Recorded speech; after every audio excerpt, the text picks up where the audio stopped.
Tiger, thank you for spending this very unusual summer with us, doing your favorite activity, math. You're the youngest member of the summer practice team and did a lot. Why math is so fascinating to you? What's your earliest memory of math? Is fun and beautiful for me. I'm gonna share a screen to give two examples. The first example is probably more AMC 10 and 12 level. Suppose you have a light bulb and then you have a lampshade, a cylindrical lampshade. The light bulb is exactly in the middle. The shadow are more like the light cast by the light bulb. If you try it with real light bulb and lampshade, then you'll get something like this. So I didn't have too much room on the top, but you can see from the bottom that it's somewhat like a hyperbola. I wanted to prove that because that would be very interesting, and then I did. The proof is very nice. The other problem is for AMC 8, 10, and 12. Suppose you have 3 switches, and right now they're all off. So I write minus to denote off and plus to denote on. So how many combinations are there of these 3 switches? So there are 2 ways for the first one, 2 for the second one, and then 2 for the third one. So you can multiply them to get 8 total combinations. So how do you make all 8 of them? By only flipping one switch at a time. So you can change this into plus minus minus, or minus plus minus, or minus minus plus.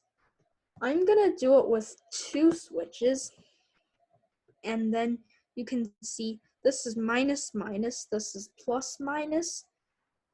I flip this switch, and then plus plus, I flip this switch, and then minus plus, I flip this one, then minus minus, I flip that one. That will cycle through all 4 of the combinations. And then also what you want is to get back to the beginning one at the 5th. Flip only one light switch at a time. So if you can do this for 3, and then you can try it for 4 and then 5. And then it would be really interesting if you come up with some pattern to do it. One thing that I realized about math is that it's purely theoretical. For subjects like science, for example, you often have to do experiments and look up things. You can't derive something that easily with only minimal knowledge. Math is probably one of the only subjects that can do this. You only need a pencil and paper and a few basic math facts, basic axioms, and you can create a whole world of ideas. Math is also very useful. It's everywhere in our life. You can see it in physics, computer science, astronomy, economics, and so on. If you have a solid math foundation, then you can have a broader career path in the future. My earliest memory of math is when I was about 4 years old during a summer in China. The apartment that I lived in was 31 floors, and I lived in the 29th. So it took a long time to get from there to the ground, even with an elevator. So while me and my parents were in the elevator, I asked my parents what a fraction and a decimal are. So they explained it to me, and then I understood. And your work over the summer inspired a lot of students. They want to ask you some questions. How do you learn math? What's your I approach? first started learning math by asking questions, thinking, and then connecting all the things that I learned. Before I went to school, I grasped almost all the elementary school math. So in elementary and middle school, my mom talked to my principals, and both of them were very nice to give me the flexibility to read my own math books during math class. So I haven't learned from any school textbooks. So my approach is First, do challenging problems.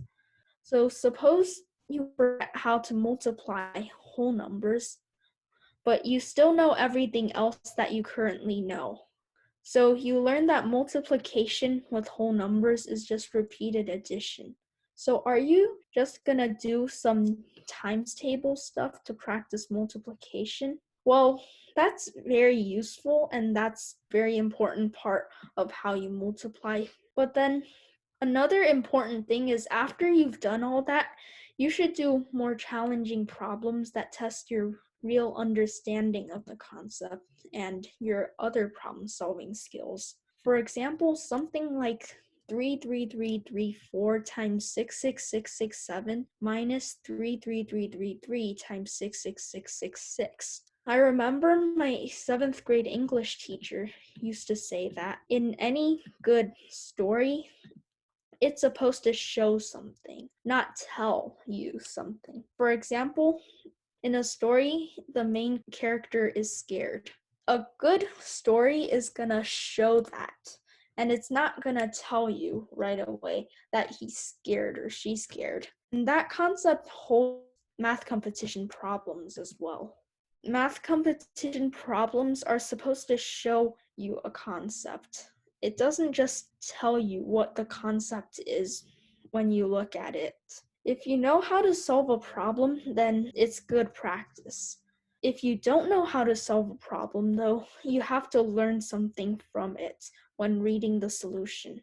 That's why problems are supposed to show something. You just have to find what that something is by carefully reading the solution and thinking about how do I get to the solution. If you do this, then it's going to be very effective and you don't have to do as many problems. What math books do you currently read?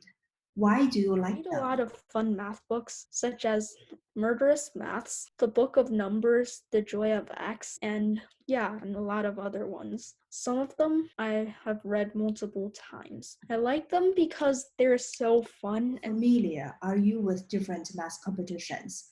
How did you I've start? participated in Math Kangaroo, AMC, Math Counts, BAMO, ARML, Purple Comet, and others. I started math competitions in 2nd grade by taking Math Kangaroo when I joined the UCLA Math Circle because they hold Math Kangaroo every year. So that's how I got started competitions. Math Kangaroo isn't that big of a competition, so I also wanted to say the first time I took AMC 8, that was in 4th grade. Yeah, and it was really exciting. Can you give some advice for students who are working on AMC 8 competition? How about I AMC 10? actually don't really have too much time to solve problems, especially when school starts. There's a lot of homework and I play piano every day. But whenever I have time, I'll think about math. For example, when I'm relaxing and sitting on the couch, and then I look at a light bulb, and then I find that the projection of the light onto the wall, a perfect hyperbola. So I studied it a bit more and then I just tried to prove it and then I did. That's how I came up with that hyperbola problem. I want to say the difference between AMC 8 and AMC 10 first. When practicing AMC 8, you should focus more on speed and you should have the insight quickly. You should know how to do the problem quickly. And the other half of actually doing the problem is just accuracy and speed. And then AMC 10, its focus is more on problem solving. Sometimes it might be hard to tell what the solution is right away. But then AMC 10 also try to not waste too much time on one problem because you don't really have that much time. Another important thing in AMC 8 and 10 is how to avoid sillies. Silly is basically just like a stupid mistake. Don't think of a silly as you could have done better. Think of it as equivalent to not being able to solve a problem. Yeah, so sillies are as bad as not being able to solve a problem. You should learn from it. The failures are not necessarily bad. You should just learn where you failed, and then you should practice a little bit on it and then be aware of it next time. So sillies are actually really big. 2 times I did the AMC 8, I wasn't able to get a perfect score because of sillies. A few ways to get rid of them, or at least reduce them. 1, read the problem carefully and remember what the problem is asking you. This might seem obvious, but it's a reason that many sillies are made. 2, be organized. Categorize your thinking in steps. You don't need to label each step, just know it in your mind and have a picture in your brain about the steps. Don't crowd too much on your scratch paper and have cleaner handwriting so that you don't confuse anything with something else. 3, you shouldn't rush unless you really need to. This rule might not work if you really need to rush, like when you only have a few minutes, but most of the time accuracy is more important than speed. 4, when you're working out an algebraic expression or computation, don't get lazy. Don't do them all in your mind. Write them down. If you finish a step, then quickly check your work. This might take less than 2 seconds. Qualified for USAJMO this year through AMY, American Invitational Mathematics Examination. How did you prepare for AMY? How to score 10 or more? I didn't really take that much time preparing for Amy, but I think the following tips are important. Do problems from past Amy contests, but also there are 2 other competitions that I think are good for practicing for Amy. One of them is HMMT. HMMT is divided into November and February. The February one is more on the Amy side. HMMT February has a bunch of sub-competitions in it, like individual, team, and guts. Do the individual for problems 1 and 12, and the guts to practice for 13 to 15 on the Amy. And another competition is PUMAC, P-U-M-A-C. So that one, you should do Division A. Probably. Division B, you can also try it. It's a bit easier than Amy. You don't need to do lots of problems. If you do the problems the right way, like generalizing the problems and also do the challenging ones, then you'll get a 10 plus. So 1 to 6 in the Amy is usually just AMC 12. And I'm not saying 10 because there are some trig or logarithms or complex numbers in the Amy that doesn't get covered in AMC 10. Problems 7 to 10 can usually be done with some more thinking or formulas. 11 to 15 are more challenging and may require harder things, harder concepts. So first practice 1 to 6 and then 7 to 10 and then 11 to 15. Another tip is don't work on one approach for too long in the Amy. So a lot of times people can get caught up on one single approach. That will waste too much time. At first, I think you should stay on one approach for 10 minutes, and then once you get more experience, you should make that time less. So go to 6 minutes once you're very experienced. If you think the approach will work, keep on doing it. But if you don't think so, then it's totally fine to switch to another approach.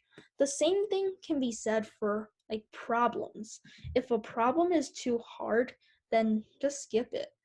It might be like kind of annoying, but it's not like you have to get a perfect score unless that's your goal. One example would be this year's Amy, the Amy 1. There was one problem on it, number 5. That was super hard, and it might have been even harder than number 11 to 11, 12, 13. So that one, I actually did it, but it used too much of my time. And then 3 is know your goal. Always get the first 7 to 10 without sillies if you're trying to get 10 plus. If you're trying to get something else, then just adjust it accordingly. Once you finish the first 7 to 10 or something like that, just try a few problems from the remaining ones and see how much you can do. To qualify for JMO, you'll probably need about 220 index. Keep that in mind. And the sillies is the same as for AMC 8, 10, and 12. So one last thing is that competitions are getting harder and harder. One of the past Amy problems is in this year's AMC 10. It's number 19. So practice problems harder than your level. I like to divide the Amy into 5 portions: 1 to 3, 4 to 6, 7 to 9, 10 to 12, and 13 to 15. So if you want to practice for 7 to 9, for example, go to 10 to 12 from past Amy's. And for 13 to 15, there aren't really that many Amy's that can do that. So you can try HMMT Guts You for received that. a prestigious award this year. Tell us about it. What research did you do for it? What do you think is good This year research? I was very lucky to win the Spirit of Ramanujan Fellowship. It's mostly given to 13 to 19-year-olds who have imagination and creativity, especially in solving math problems. They're not really looking for people who have big achievements in competitions. And research is certainly one part of it. It kind of assesses your imagination and creativity. The most important thing, I think, would be passion and also imagination and creativity. So they're looking for future scientists and mathematicians. Why it's called the Spirit of Ramanujan Fellowship? Srinivasa Ramanujan was born in India in the late 19th century. He self-studied almost everything. He didn't have any formal education, but he still created formulas that are very powerful. They've been used a lot and they're very beautiful. So I don't think research is such an important part of it. The research that I did wasn't really research. It was mostly just exploration when I was The very next young. two questions are from your summer practice team member, Dr. Yu. What is the most frustrating experience in your young life? What did you do about it? How did you I'm a overcome? happy person naturally because I'm content with learning new things, and it's quite easy to get access to knowledge. So I think I don't really have that many frustrating experiences. Sometimes when I set myself a goal and I didn't achieve it, I might feel a little frustrated, I guess.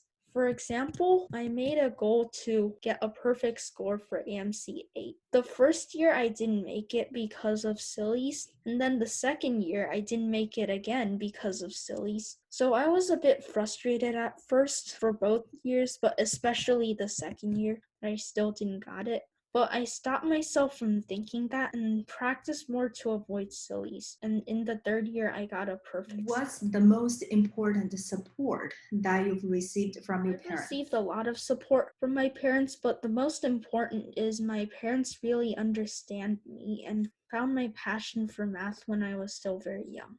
And other support is my mom found that I like logic games, so she bought a lot of logic games for me. And later she bought all kinds of math books. Those math books inspired me and intensified my passion for math. My parents support my math study in every way they can. They also signed me up for UCLA Math Circle, which I was really excited to join. Ever since second grade, we go back and forth there every Sunday. The drive is about 2 to 3 hours. Curious, who is your hero?